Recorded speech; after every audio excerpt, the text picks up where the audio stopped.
después de... No, 30 años después del cuento del 81, vamos a Pisagua. Claro. Y ahí el cuento es durante porque ahí se produce una cosa muy interesante, es que no podemos bajarnos del bus, entonces estamos obligados a conversar durante 3 horas. Sí. Que es una experiencia. Que una experiencia, el seminario ocurría en el bus durante Claro. toda esa conversación que además nadie grabó, Claro. ni nadie filmó. Y que no tenía ninguna relevancia. No tenía ninguna relevancia. En el fondo es un cuento a posteriori, de manera tal que nosotros sí podemos hablar de eso. ¿Y de qué hablamos? Entonces el asunto es reconstruir de qué hablamos, porque la imagen que íbamos a encontrar era tan horrorosa que no cabía tomar imagen ni siquiera del acercamiento, porque al lugar donde íbamos a ir era el lugar de donde encontraron la fosa. Claro, estaba el hoyo. Estaba el hoyo ahí. Claro, y nos pusimos... Y bueno, esa otra cuestión interesante que tiene la conversa, la tertulia, ¿cachai? Donde nadie pretende traer grandes novedades, nadie pretende enseñar, nadie pretende divulgar ningún evangelio, sino que lo que se pretende es sostener una especie de... Pero era todo sobre boxeo finalmente. Sí, claro, porque yo me acuerdo... Porque Bernardo había Él sabía mucho porque había editado el libro de El Cuerpo Deportivo, sí, de Iquique, y era una historia del boxeo, llamémoslo claro. así. Y yo me acuerdo que un personaje que a nosotros nos gustó mucho, que conocimos en Iquique cuando fuimos a filmar a Godoy, conocimos ahí porque sabíamos de él, el Maravilla Prieto. Y el Maravilla Prieto, antes de Villablanca y antes de ¿cuál es el otro joven? Se me olvida el nombre de este, que hizo una pasada rápida, era un liviano, no me acuerdo el nombre, yo lo fui a ver, fuimos con Eugenio también, y la Nelly Richard, y el Lepe, peleó en una UAT que estaba ahí en Carmen con Avenida Mata. ¿Cómo se llamaba esa UAT? Esmeralda. ¿Cuál? Metro Esmeralda, ¿no? No, No. un poquito más acá, con Carmen. Ah, pero es donde celebramos una vez tu cumpleaños. Exacto. Bueno, ahí peleó este gallo. Y había un ring, y era lo más parecido que había, porque también estaba eso, ¿no? Porque en el gimnasio digamos, en el Estadio Chile, se trataba de montar un escenario como ocurre en la metrópoli. En Las Vegas. En Las Vegas. Claro. Y Pero acá- era todo así. Pero acá, en este lugar que está era lo más parecido que había, porque estábamos en la pista de baile, y Cárdenas nos consiguió todas las movidas, porque Cárdenas tenía movidas, ¿te acordáis Perfectamente. tenía las movidas con los boxeadores, en fin. Y ahí peleó este gallo, pero no me acuerdo el nombre, pero me perdí lo que estábamos hablando. Que en Iquique conocimos al Maravilla Prieto. Maravilla Prieto. Porque además Maravilla Prieto había hecho una performance muy buena. Iba entrando como el próximo campeón nacional. Creo que ya era campeón nacional. En Iquique decían que el que era campeón de Iquique era campeón nacional. Y el Maravilla Prieto peleaba muy bonito. Tenía un boxeo, era welter, tenía un boxeo muy bonito. Y lo que le pasó fue que empezó a perder vista. Empezó por los golpes o no sé por qué, pero los médicos le detectaron una falla en la vista. Y por lo tanto la organización del boxeo le prohibió seguir peleando para protegerlo. Bueno, él se defendió con abogado porque él era estupendo el Maravilla Prieto. Y no sé si lo conocimos antes o después de esto en Iquique, pero era una estrella. Y me acuerdo que nos hicimos amigos de él, conversamos, lo filmamos también. Y nos llevó a un prostíbulo, donde era conocidísimo, un prostíbulo muy abierto, era una mezcla entre prostíbulo y bar, en fin. Y él era como era un personaje muy fascinante, era muy bueno. Y yo no sé qué fue de él, desapareció, porque dejó de ser boxeador y yo creo que volvió a su vida normal. Que ese podría haber sido el otro vicecampeón. Entonces la pregunta que también nos hacíamos era por qué todos los boxeadores chilenos querían conseguir la pelea por el título mundial. Porque Maravilla Prieto lo que reclamaba era que no había alcanzado a conseguir la pelea por el título mundial. Entonces todos querían darle el palo al gato, ¿te cachai? Todos estaban esperando la movida, porque si tú ibas porque Martín Vargas, por ejemplo, Martín Vargas pegaba fuerte con la mano derecha. Bueno, él tenía la expectativa de que en algún momento le iba a pegar, como él decía, al Moreno, que era un negro. ¿Cómo se llama? Con el que peleó, no me acuerdo. No me acuerdo. Pero él le hablaba del Moreno, porque el Moreno pelea muy rápido, en fin. Pero él sabía que tenía un combo que lo podía destripar al Moreno. Entonces, él iba en esa expectativa, ¿te cachai? De que se le diera la oportunidad y ¡pah! Campeón mundial. Entonces, está también en el vicecampeonismo la idea de no hacer el circuito largo, ¿te fijas? De entrenar muy bien y ser campeón sudamericano. Como el Mapu. Claro, ¿Para qué vamos a hacer la historia del socialismo? Hagamos hagamos al tiro, ¿no? claro. No. El Mapu es un poco. Bueno, y el MIR en cierta medida también, ¿te cachai? Seamos bolcheviques de un día a otro. O sea, bueno, y Express, la vía express la vía del express. bolchevismo. claro, Sí. la vía express, ¿te cachai? Porque uno podría decir, bueno, pasa en el fútbol, podría haber dicho, bueno, el Maravilla Prieto puede haber seguido trabajando en el box, enseñando, apurando. Todos pudieron haber hecho un staff de grandes boxeadores de aquí, el Estado apoyándolo, generar, si es que interesa el box. Y a lo mejor en 25, 30 años más tenemos 7 gallos postulando el título mundial, ¿te fijas? Y si no lo consiguen, bueno, otros 25. O sea, la mirada de largo plazo. No, pues, la cuestión es rápida. Yo me acuerdo, es que en todas las escalas, me acordé ahora, un secretario general de gobierno, Rebolleo, que lo conocimos porque yo le hice una especie de training para andar en la tele, en fin. Entonces aproveché y le dije, oye, tenemos una ley del cine, weón. ¿Por qué no nos echáis una mano? Ya, me dijo, anda a verme, yo te echo una mano. Y fuimos a verlo con otro gallo y le planteamos la ley del cine. Y está bien. Ahí la pregunta que me dice, ¿cuánto demora esta weá? Entonces yo le dije, bueno, puede ser un año. No, esta cuestión tiene que ser algo que la saquemos en 2 meses. Hagamos una movida así como que la lanzamos. O sea, al tipo le importaba un carajo la ley del cine, ¿sí? Lo que le interesaba era ser campeón.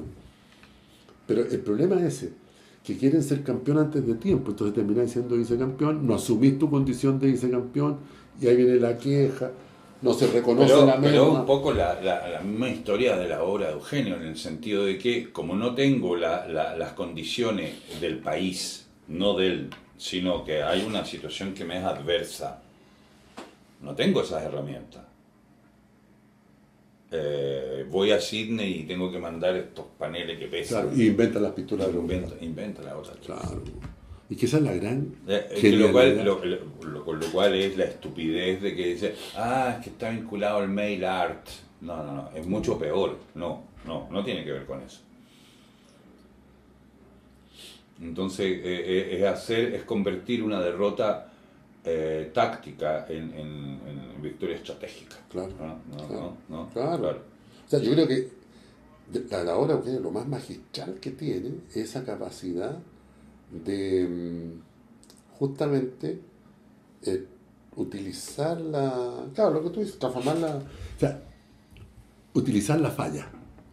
Es un experto en falla. Aprovechar un la experto falla. en falla, sí. Entonces, yo me acuerdo una vez que lo acompañé a esas imprentas offset, ¿te acuerdas? Sí. Que tenían un rodillo, no, era un tambor, donde metían la matriz que se hacía antes. Sí. Entonces la cuestión estaba rodando y cuando iba a entrar, Eugenio le hizo una hueá así. ¿Y qué hiciste? No, dijo, eso se llama la intervención en la última etapa de la producción industrial. Vaya. Pero muerto la risa, ¿te cachai? Bueno, y después el afiche tenía la gracia que tenía la falla, ¿cachai? Entonces, yo creo que la manera de salir del vicecampeonismo es justamente esa. Por eso la necesidad de escribir por 8 en cada uno.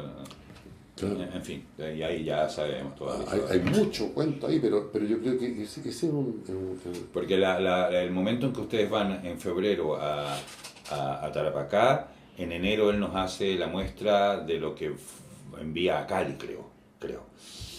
¿Te acuerdas que son unos bastidores donde el tipo tiene así amarrado telas de yute? Sí, que está empezando a la... Sí. Yo creo que tú tenías algunas de esas. No, yo tengo el del mantel y tengo un grabado. Y tuve otras cosas que se me perdieron. No, a nadie se le pierde eso. Es que eran unos trabajos que los tenía en la productora y desaparecieron de ahí. Yo tendría que encontrarlo en algún minuto. Pero me estaba acordando de otra cosa. Se me fue. Se me fue. Bueno, ya me va a volver. Que yo creo que ahí hay un territorio que yo creo que es lo que te iba a decir, que pasa en el cine también. La fantasía de ser campeón mundial. Entonces, hacer películas. Nosotros en Chile hemos llegado, creo que los Larraín han hecho películas de $1 millón, $1.200.000, o $2 millones. Pero $2 millones te lo gastan en cigarros, yo creo, en una producción de Scorsese, que son los campeones mundiales, hablemos de campeones mundiales. O sea, si nosotros queremos armar una estructura similar a la de Scorsese con $2 millones, no nos va a resultar. Pero el Estado chileno promueve la lucha por ser campeón mundial, teniendo recursos solamente para ser vicecampeones. Cuestión que no es mala, si uno sabe que por ahora estamos siendo vicecampeones y somos los mejores vicecampeones del mundo. Pero si tú seguís con la historia de que vamos a San Sebastián y estamos en Cannes, tú sabes que bueno, tú conoces bien todo este cuento. Se va a Cannes, va un montón de cineastas y se muestran las películas. Pero estamos es Arturo Godoy peleando el título mundial. No, pero es René Naranjo transmitiendo en vivo desde Cannes. Desde Cannes. Claro. Me encanta, yo iba en el auto escuchándolo. Sí. Entonces, mira, yo lo vi en Facebook. Ya, y claro. Qué bien. Claro.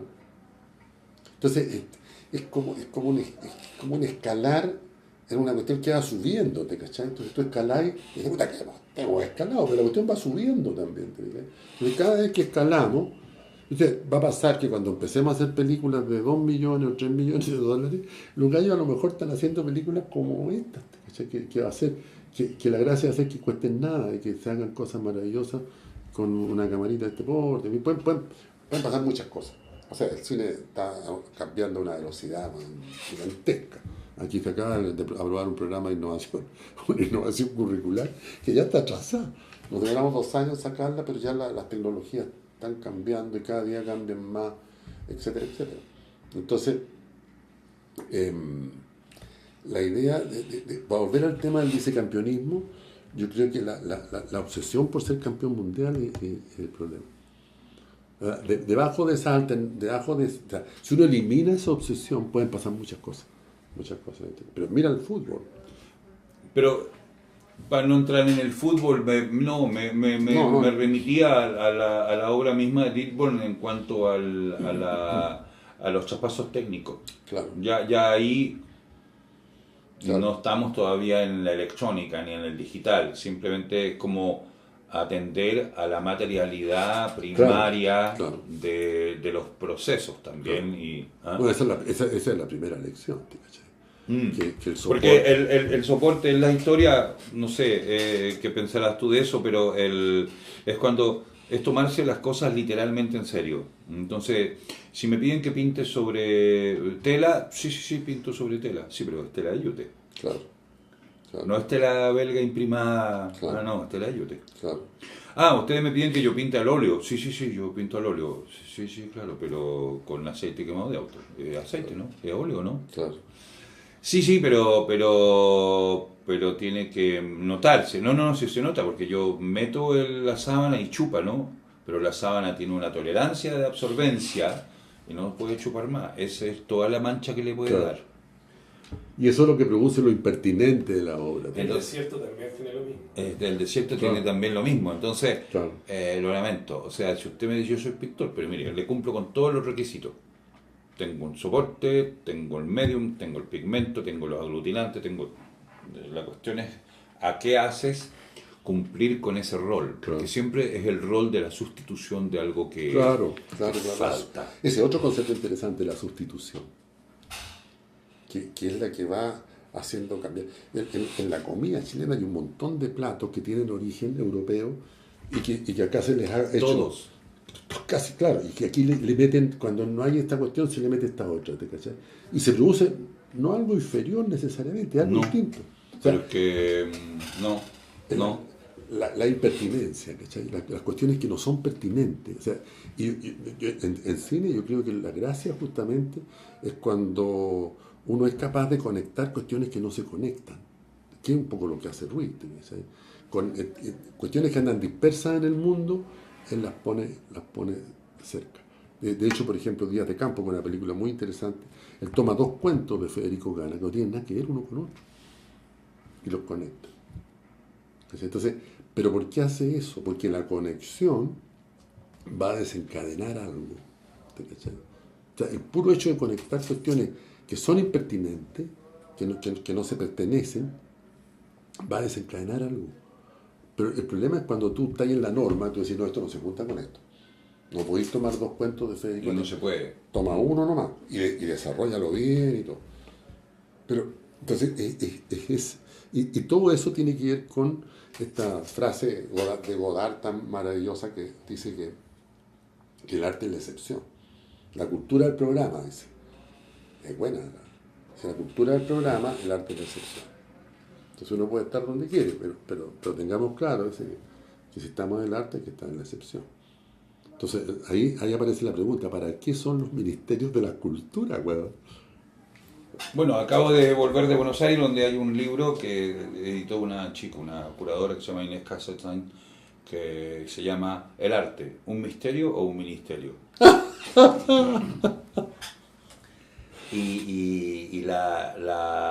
El otro día hay una cosa genial, es que un grupo de intelectuales firma una carta en el Mercurio donde le piden a los candidatos que en cultura haya más misterio y no tanto ministerio.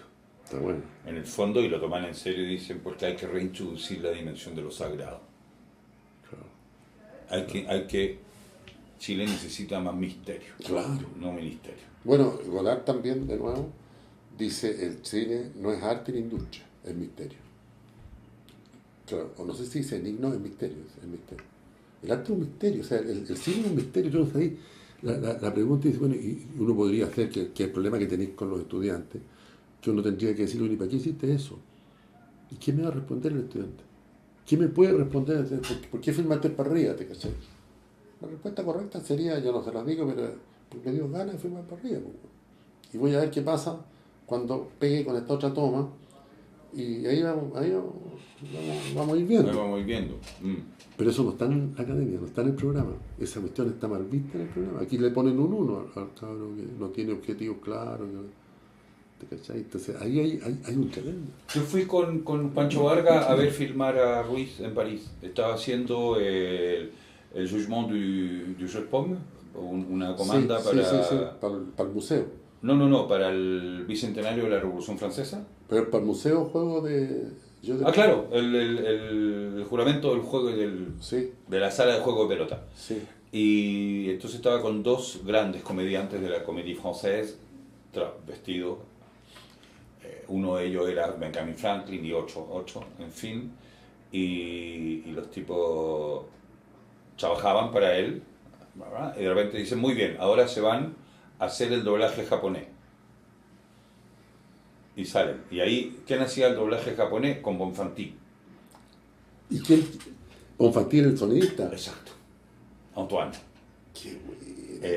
Que yo conocí, que estuvo en Chile. Bueno. Entonces, cuando salen ellos, le dice a otros, ya, ustedes dos, y nos dice a nosotros dos, y había otros dos más, ustedes dos son los Alacalufe, y nos pone unas mantas encima, y nos mete en un socavón, así en una parte oscura del galpón, y estaba haciendo otra película al mismo tiempo. Seguro. Que esa era El techo de la ballena. ¿Te dais cuenta o no? Sí. Él trabajaba así. Y justamente, claro. Pero ese tipo hace de la merma un monumento. Exactamente. Incluso cuando se equivocaban en traerle las cosas, bueno, no sé, ya no se sabe si son mitos o no son mitos, pero Las Tres Coronas del Marinero, el escenario quedó chueco. Y llegó el escenario y le dijo, don Raúl, no, está bien, no. Entonces él aprovechó que estuviera chueco. Entonces, todas las cosas, o sea, no es que trabajara chamullentamente, chapuceramente, sino que el tipo no tenía un programa, en el fondo. Estaba siempre en la excepción. Pues si hubiera tenido un programa tendría que haber dicho, no, pues esta va a tener que ser derecha. Que fíjate que una cosa que yo leí, no sé si era cierta estas cosas, pero digamos, yo vi la entrevista de Fellini. Fellini decía que él siempre el travel lo hacía una vez, no lo repetía. ¿Por qué? Porque siempre pasaban cosas en el travel. Entonces, si por ejemplo el travel, siempre los travel le echan talco a los rieles, la cuestión, entonces de repente, entonces él lo aprovechaba. O sea, aprovechar el guiño del material, ¿te cachai? Y que esa es una cuestión que es difícil de manejar desde el punto de vista académico, pero que esto calla que no claro, pero tú hablas del traveling, sí. Yo regresé de Córdoba, di una conferencia y había un encuentro de gestión cultural donde había una pareja de chicos que hacía fotografía juvenil. Y hacían unos talleres con papeles, cortaban en encuadre y todo era en papel. Ya había, hacían fotografía en papel, encuadre, storyboard. como lo que hace Alicia Vega. Y les cuento, les digo, ¿ustedes no conocen esto de la Alicia Vega? Me dice no. Y ahí le cuento la historia del traveling. Esa toma del traveling en que se paran en un trípode arriba de una carretilla, claro, y con una cámara, con una caja de zapatos, claro, con 2 visores, con 2 huequitos, y van claro, así. Entonces hay uno que es jefe operador y está así, los dos arriba de la carretilla. Entonces hay otros que empujan. claro. Pero cuando le dice ya, y están todos los niños del taller sentados en una cuneta. Entonces cuando le dice ya, Ese es el niño esperando un tren, ¿no? claro, ya, y la carretilla no parte. ¿Por qué? En la rueda hay una piedra, Claro, que impide que parta. claro. Y ahí hay una toma, ¿te Y, cachai? y esa toma, entonces en Ignacio Oxer creo que aparece la piedra y pasa por encima de la piedra Claro, y parte. claro. Y cuando parte, la Alicia le grita desde afuera, háganla así con la manito. Y todo pasa. Claro, y ese detalle le da la particularidad. Bueno, Ruiz habla Que es la mucho. dificultad Claro, de echar a andar la carretilla. claro. La El merma, carretón, la merma. Ruiz habla mucho de eso, dice que es el enemigo de los concursos cinematográficos, porque todas las películas son distintas. Y eso es lo bueno que sean distintas. El concurso cinematográfico lo que hace es poner un metro, una medida, digamos. Entonces las películas se van poniendo, no, esta es la vuelta al programa. O sea, ¿cómo hacer un concurso donde justamente lo que uno busque es la excepción? ¿Cómo? Es muy... Bueno, yo creo que hay festivales, bueno, nosotros en FIDOC estamos trabajando sobre esa dirección, películas inquietantes le llamamos, para no decir raras. Que son películas que no cumplen la norma, que trabajan sobre lo incomprendido. Entonces, el Sixer habla de una cuestión muy interesante, dice, bájale usted el volumen en la tele y mire la tele. No va a comprender lo que está pasando, pero va a haber un montón de cosas. O sea, se van a ver una cantidad de cuestiones. Entonces, hay una zona ahí incomprendida, no sabida, pero que alimenta lo sabido, o no lo alimenta, lo desestabiliza, ¿te cachai? Porque después que tú te mandás, ponte tú 20 minutos de ver una teleserie sin sonido, una teleserie chilena, por ejemplo, y después le ponías el volumen, puta, que pasan cosas ahí, pues, a la prueba alguna vez, pasan muchas cosas, porque cosas que son difíciles de explicar, pero que experiencialmente son muy enriquecedoras. Y eso yo creo que pasa en estas cinematografías, que las que hemos hablado, la de Sepúlveda, la de Ruiz, habría que meter a Agüero, que también hace un tipo de cine que se mete justamente en la falla. La falla también, otra forma de entrar, es porque es la anomalía, ¿cachai? Totalmente. Es lo que desarmoniza el sistema. Porque tú, para volver a una película mía, el Charles Bronson. Charles Bronson es una anomalía. Es una fisura. Y uno a través de esa fisura, Enrique Lin decía, uno puede mirar para el otro lado. Hay que hacer un hoyito, decía la poesía, lo que hace es hacer un hoyito en la muralla. Uno puede mirar, no ve mucho más, pero digamos, en ese sentido la falla, lo hechizo. Lo hechizo es, por ejemplo, Esto. eso es lo hechizo. Y el hechizo en las casas chilenas, Claro. las poblaciones, Exactamente. miran cómo se puede. Claro, la escopeta que tienen los maleantes, Claro. que son hechizas. Entonces, la palabra hechizo es algo que está fuera de estándar, que está hecho de una manera rara, no convencional, pero también la palabra hechizo sabemos lo que significa. Algo que está encantado, Misterioso. misterioso, inquietante. Entonces, tal vez eso es lo que hay que hacer. Hechizo, hacer un cine hechizo. Entonces hagámoslo, po. Hagámoslo. Eso es lo que hace Deadpool también, yo creo. Listo. Se fundió. Todo se fundió.